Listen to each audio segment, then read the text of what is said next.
25화 흐름의 문 앞에서 은색 경차 레이의 창문은 반쯤 열려 있었다. 봄바람이 툭툭 운전석 옆볼을 스치고 지나갔다. 윤동주는 오후 햇살에 눈을 가늘게 뜨고 에어컨도 껐다. 그저 조용히 느릿하게 도로 위를 흘러가는 중이었다. 그는 라디오를 틀었다. 뉴스가 흘러나왔다. 경기도 화성에서 발생한 연쇄살인 사건. 현재까지 확인된 피해자 수는 5명에 이르고 있습니다. 피해자들은 모두 생기가 완전히 빠져나간 반미이라 상태로 발견되었다고. 윤동주는 창밖으로 고개를 약간 돌렸다. 어깨 관절이 덜그럭댔고 뒷골은 아직 훈련의 여운으로 묵직했다. 세상에 별일 다 있네. 그는 나직하게 혼잣말하듯 중얼였다. 그 말엔 별 감정이 없었다. 그저 늘 세상 어딘가에선 누군가 죽고 어딘가에선 이상한 일이 일어난다는 정도의 무감한 체념 같은 것. 오히려 지금 그에게 더 중요한 건 차 안의 미세한 진동, 왼쪽 무릎 관절이 욱신거리는 느낌, 그리고 오늘 저녁 뭘 먹을지였다. 뉴스는 계속 흘러나왔다. 피해자 중 2명은 죽기 전 며칠간 허공을 응시하거나 이상한 혼잣말을 반복했다는 진술이 있습니다. 윤동주는 괜히 고개를 흔들었다. 그러곤 창밖을 바라보며 손가락으로 핸들 커버를 툭툭 두드렸다. 그 순간 왼팔, 손목 아래가 서늘하게 저린다. 하지만 그는 무시했다. 그건 하루 종일 쥐었던 목검 때문일 거라고. 팔꿈치의 무리에서 그렇다고. 그는 그렇게 생각하고 싶었다. 그 괴이한 뉴스는 그저 세상의 한 장면처럼 흘러가는 중이었다. 은색 레이의 조수석엔 작은 가방 하나와 단정히 접힌 트레이닝복 한 벌, 그 옆엔 가죽 칼집에 담긴 단검 하나가 조용히 놓여 있었다. 이제부터는 진짜 내가 나를 굴려야겠지. 그는 백야행 대구집으로 향했다. 평소보다 도로는 덜 막혔고 지부 앞 폐공장 골목에 차를 대고 나니 익숙한 공기와 낡은 철문이 그를 반겼다. 지하로 내려서는 계단은 늘 그렇듯 조용했고 입구의 감응 센서는 그의 존재를 받아들였다. 그는 아무 말 없이 훈련복으로 갈아입은 후 곧장 진입의 방으로 향했다. 오늘은 금요일. 백야행의 교육 일정 중 유일하게 개인 자율훈련이 허용된 날. 누군가는 지부 밖으로 나가 휴식을 택했고 누군가는 무기 정비나 기록 정리를 했다. 그러나 윤동주는 호흡 훈련을 선택했다. 아직 호흡이라 부르기에도 민망한 수준이지만 그는 자신의 부족함을 누구보다 잘 알고 있었다. 진입의 방, 그 맑고도 고요한 공간 속에서 윤동주는 느렸다. 숨을 고르고 자세를 고쳐도 호흡은 금방 흐트러지고 등은 저절로 구부러졌고 오래 앉아있으면 무릎이 저릿하게 쑤셔왔다. 호흡 훈련을 한다는 것은 단순한 명상이 아니다. 자기 몸의 결함을 적나라하게 마주보는 일이었다. 그는 그것을 알고 있었다. 재능도 없다. 나이도 많다. 심지어 이 흐름의 세계에 발을 들인 것도 너무 늦었다.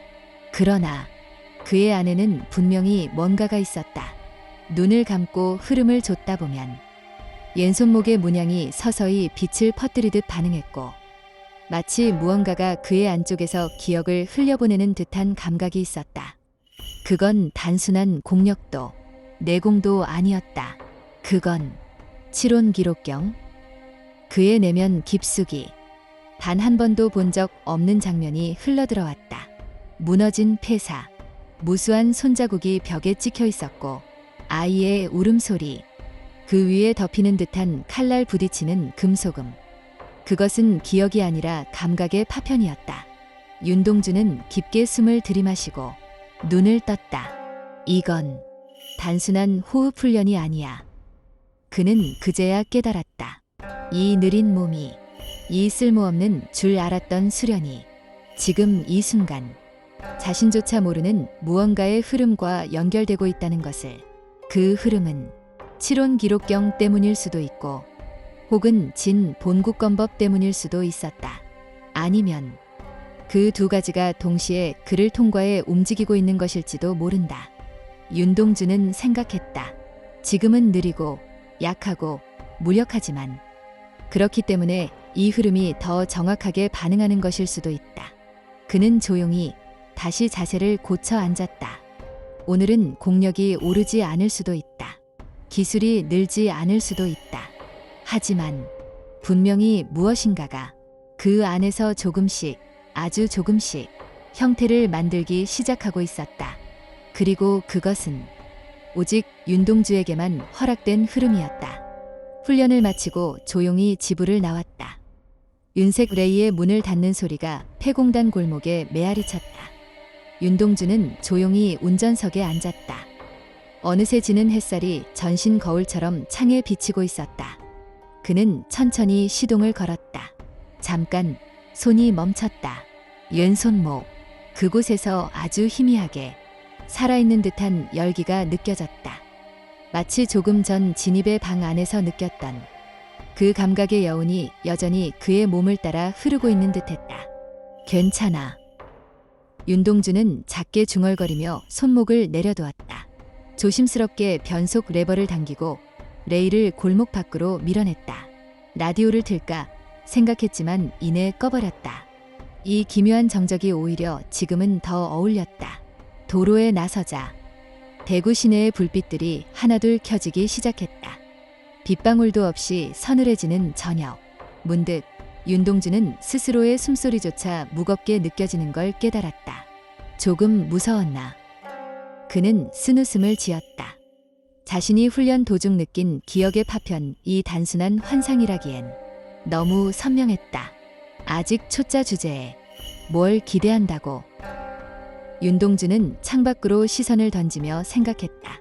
어디까지나 그는 훈련생. 아직 공식 임무 하나조차 수행하지 않은 입문자에 불과했다. 그는 숨을 크게 한 번 토해냈다. 그리고 라디오를 다시 켰다. 긴급 속보입니다. 청송 주황산 인근 등산로에서 미확인 실종 사건이 연이어 발생해 순간 손이 핸들 위에서 굳었다. 라디오에선 흥분한 뉴스 앵커의 목소리가 흘러나오고 있었다. 가장 최근에는 어제 저녁 20대 남성 등산객 한 명이 연락 두절됐으며 현장에는 혈흔과 이상한 흙구덩이만 발견됐습니다. 윤동주는 라디오 음량을 조금 높였다. 심장이 불편하게 뛴다. 주황산 사방이 탐색 중이지만 지금까지 총 4명이 같은 형태로 실종. 현지에서는 일명 땅 및 괴물설까지 번지고 있어. 땅 및 괴물. 그는 고개를 살짝 기울였다. 일반적인 뉴스라면 흘려들었을 것이다. 하지만 이제는 아니다. 이 세계가 단순히 현실만으로 이루어진 게 아님을 몸소 깨닫기 시작한 지금. 이런 단어들은 우연처럼 들리지 않았다. 차 안은 금세 어두워졌다. 대구의 고속도로를 지나며 윤동주는 손을 운전대에 바짝 붙이고 있었다. 창밖을 스쳐 지나가는 가로등 불빛 사이로 한순간 왼쪽 손목의 문양이 아주 미세하게 붉은색으로 깜빡였다. 그는 그대로 브레이크를 밟았다. 숨을 삼켰다. 그것은 경고였다. 이것은 단순한 실종이 아니다. 본능이 그렇게 말하고 있었다. 윤동주는 잠시 고민했다. 그리고 결국 깜빡이도 켜지 않고 차를 옆갓길에 세웠다. 주황산. 가야 할까? 아직 그는 준비되지 않았다. 훈련생이다. 신법도 공력도 미약하다. 무기도 장비도 없다. 지금 나서는 것은 무모했다. 윤동주는 갓길에 세운 차 안에서 깊게 숨을 들이쉬었다. 운전대를 쥔 손은 생각보다 세게 떨리고 있었다. 주황산. 아니야, 지금은 무리야. 머릿속을 휩쓸고 지나가는 불길한 이미지. 흙구덩이, 붉게 젖은 땅, 끈적거리는 무언가가 땅 밑을 기어가는 소리. 그는 조심스레 스마트폰을 꺼냈다. 손끝이 망설이다가 어머니라고 저장된 연락처를 눌렀다. 짧은 신호음 끝에 익숙한 그러나 나이든 목소리가 들려왔다. 동주야. 순간 왈칵 눈물이 고일 것 같은 감정이 치솟았다. 아무것도 아닌 척 그는 힘겹게 입을 열었다. 엄마, 나 오늘 하룻밤만 재워줘. 집 근처 가면 전화할게. 그래, 그럼 조심해서 와라. 비 온다는 소리도 있고 운전 조심해라. 어머니의 목소리는 평온했다. 하지만 그 평온함이 오히려 지금의 윤동주를 조용히 무너뜨리고 있었다. 응, 고마워. 전화를 끊고 그는 한동안 핸드폰을 내려놓지 못했다. 어디로도 이어지지 않는 어둠 속에 묻힌 채 자신의 심장 소리만 듣고 있었다. 괜찮다. 괜찮아. 몇 번이고 되뇌며 윤동주는 다시 조심스럽게 레이의 시동을 걸었다. 고속도로를 빠져나와 국도를 따라가자 도로 옆으로 어둑한 산과 논밭이 스치기 시작했다. 차창 너머로는 깜빡이는 가로등도 없이 어둠과 촉촉한 흙냄새 그리고 희미한 안개만이 떠돌고 있었다. 문득 라디오가 꺼졌음에도 불구하고 귀가 간질거리는 듯한 기분이 들었다. 왼쪽 손목이 다시금 따뜻하게 달아올랐다. 윤동주는 이를 악물었다. 지금 싸울 준비는 되어 있지 않다. 단 하나의 무기도 없이, 단 하나의 신법도 없이. 그곳으로 간다면 그는 단순한 먹잇감일 뿐이었다. 윤동주는 가속 페달을 깊게 밟았다. 어머니가 살고 있는 작은 시골 마을. 허름한 콘크리트 집 한 채가 도로 끝자락에 외롭게 서 있었다.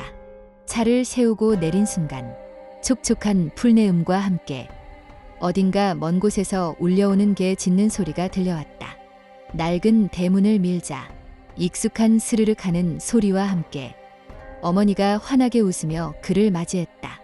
어디 그렇게 다니다가 이제 왔노? 그냥 좀 바빴어. 윤동주는 짐짓 아무렇지 않은 듯 웃으며 신발을 벗었다.